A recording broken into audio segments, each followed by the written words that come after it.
Just like to start off saying that I'm really good friends with the Capel brothers. I have a lot of respect for them as coaches. Their dad used to mentor me in this business. We spent a lot of time together at Final Fours and stuff. And so I have all the respect in the world for Jeff Capel. I told him before the game, I've been paying close attention to what he's doing and how he took over the program and what he has done, just embracing the city. I watch their team on Twitter, the work that those guys are putting in, the players, the coaches. You're watching them on the road, and he has a great staff that's doing a lot of good things, getting Pitt basketball back to where all of you would love to have it. So I have all the respect in the world, and it was fun to have an opportunity to play in your gym and the ACC floor, and I'm glad my kids played better than we did last week. We had a tough one at Kansas, and it kind of got rolling and got away from us, so I wasn't sure if we were going to hang our heads some, because that's a hard thing to come back from so quickly. But I was really proud of my club. I thought we gave them a scare for a little while. Then they got away from us, got it to 9, and then they could relax and make a couple plays that if they would have went the other way, maybe we could have stole one in their building. How did their father mentor you or the circumstances? Well, just when I was younger and played at Carolina, I was kind of hard-headed. And I thought I had all the answers, and I was fortunate that I had Coach Smith. But when you get into college basketball coaching, you get to meet a lot of really good people. And I knew Mr. Capel from his sons playing, and one of them at Duke and then the other one at Carolina. So I've watched their family a long time. But when you get into this business and you're walking around like, I'm going to be the best recruiter, I can out-recruit everybody, and you're kind of putting that type of energy out there, there would be a coach like Coach Capel that would just pull your coat and say, listen, man, you don't have to be out there telling everybody how you're going to do it and what you're going to do. Just go out there, King, and represent your boss, represent your school the way you're supposed to represent your school. You're good at recruiting, but you just don't got to talk about it. So he calmed me down a lot. He was such a good man. So if you talked ball, he always had a smile on his face. He was always willing to help a younger coach.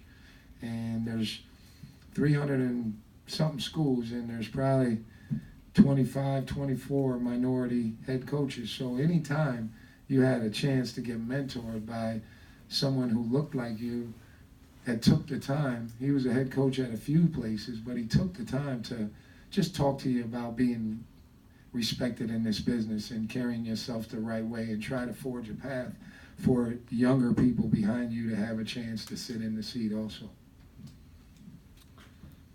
King, how did you see Jeff over the years, and especially from the time his tenure at Oklahoma Fish through the years at Duke to where he is now? How did you see him, even if from afar, change as a coach? Well, when you're a first time, all right, and at VCU he was a first timer. So when you first get your job, you're going to be better than every coach. You're going to be John Wooden, Dean Smith, Coach K. You're going to do all this stuff. And he had a lot of success super fast. Got them to the tournament, won some games. Then you get Oklahoma. Well, now you're in charge of a multi-million-dollar thing at a young age.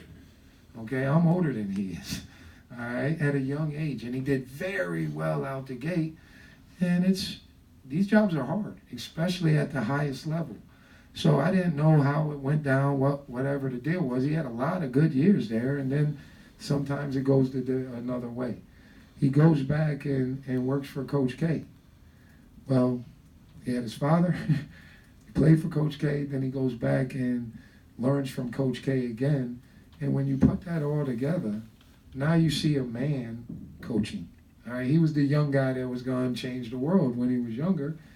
Now he's a man. And he's probably a great father, a great husband. He's watched and helped Coach K build one of the, if not the best program, one of the best programs. And when you sit that close to someone who's as good at this business as Coach K, just sitting next to him, you're going to learn. And then he takes over this one, and he embraced the whole city from the first day he got here. I heard him talking about he was a Pittsburgh Steelers fan and how that got everybody excited. I watched him take his practice outside. I watched our kids' workouts. And you just watched with the energy that he's running this program. And then the brick by brick. Are you kidding me? He deals with kids. And to come up with something like that, especially at a place like Pittsburgh, where there's been so many great players. And now, brick by brick, we're going to build this thing back to that. I don't know. I see him doing a lot of cool things. And when you deal with 18 to 22-year-olds, they're very impressionable. Even though they look like grown men, they're not. And that you can come up with things that they will think is cool. Okay? Because when you're 50, something that's cool is not cool to the 20-year-olds. He came up with stuff that's cool for them to embrace and the former players to embrace. And anytime you take over and you have a former player, all the former players that went to a place like this, and you embrace it and get them back in, it shows the kids how powerful Pittsburgh basketball can be. And I think he's embraced that just from watching on Twitter.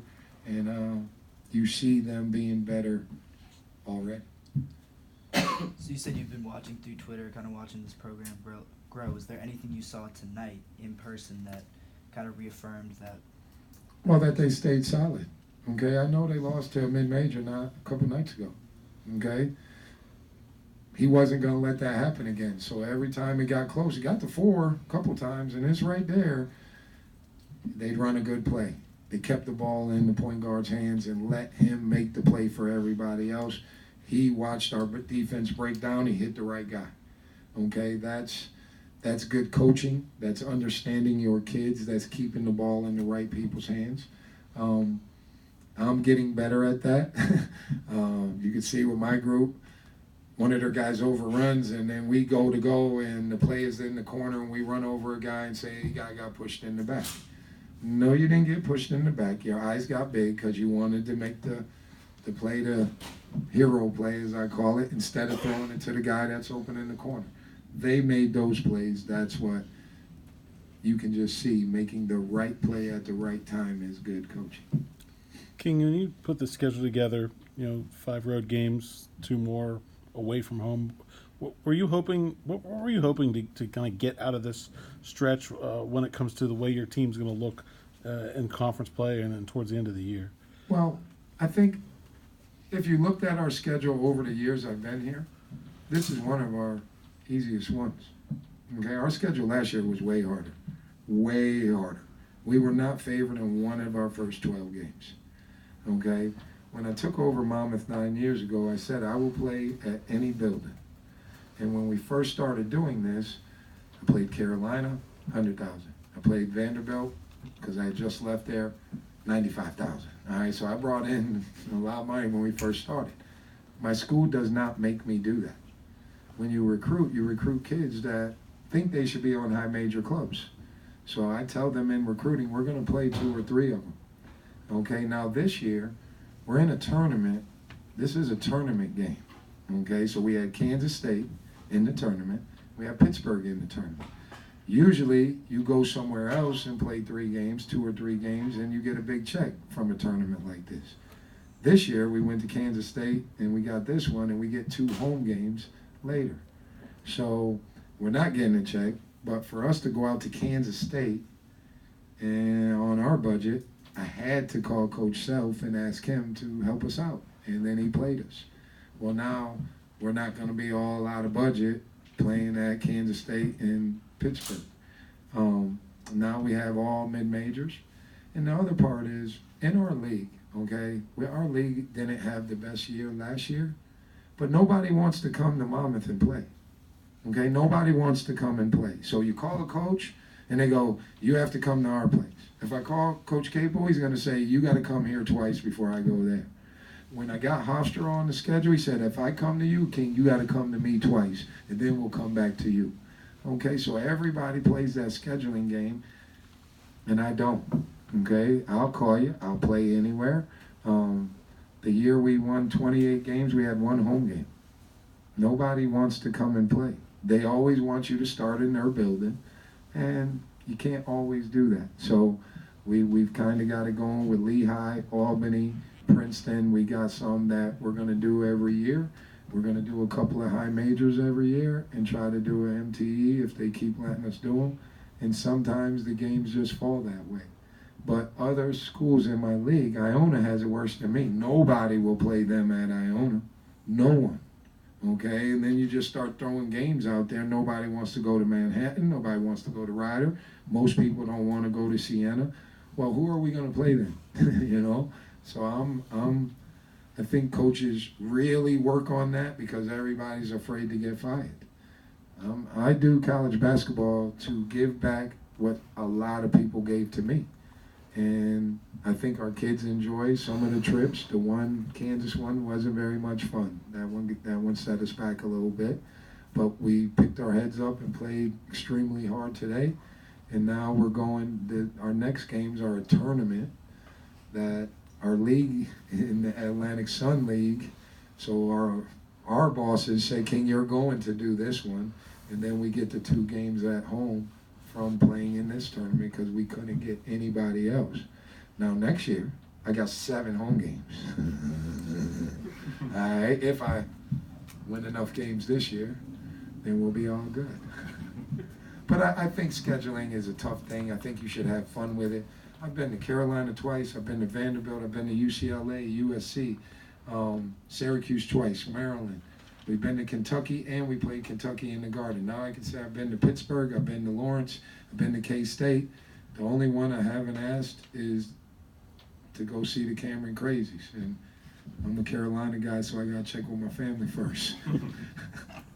But that would be cool for Monmouth University to be able to do that game. I have all the respect for Coach and his program, so one of these days I'll probably ask him. Not next year, though, because we got some special ones already.